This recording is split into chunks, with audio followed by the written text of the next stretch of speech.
Good evening, I'm Shameka Neely. Officials from the St. Vincent Health announced this week that they will take over management duties at Monroe Hospital in Bloomington. St. Vincent Health already manages 22 hospitals around Indiana, including clinics in Bedford, Brazil, and Kokomo. Bloomington residents will have a new way to report crimes thanks to a donation from the federal government. Hannah Bolton reports.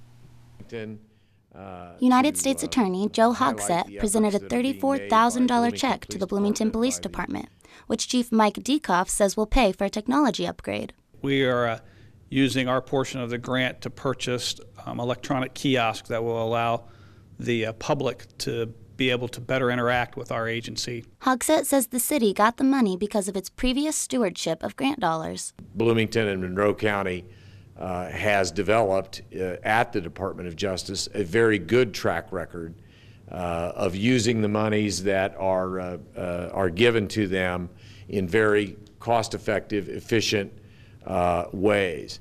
Because many times that's the way these grants are determined. Dekoff says the kiosks will be available in locations with 24-hour access and says they should be installed in 2 to 3 months. For WTIU News, I'm Hannah Bolton.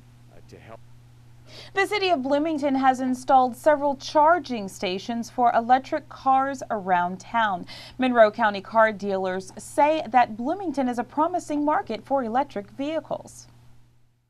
This larger port is for the quick charging station. Chris Parentoni, who sells the Nissan Leaf at Royal on the east side, says the cars save drivers money at the gas pump and at the mechanic.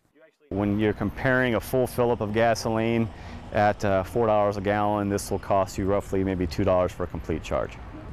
A lot of people don't need to go the 60 plus miles that the car is capable of for in-town driving. Electric cars have been a tough sell nationally, in part because of their limited driving range, but there are now 10 locations to charge electric vehicles in Bloomington, including locations installed by the city at 2 parking garages downtown. This is a partnership with Duke Energy, and I think they're trying to find out the same thing. They're trying to figure out what's the demand, what's the actual impact on their infrastructure of all of these, of the demand for electric cars. Most electric cars in Bloomington retail for more than $30,000. What has to happen to make plug-in vehicles useful for the average consumer is they need to get less expensive, and they need to have a longer driving range, and we need to be able to recharge them in a shorter amount of time.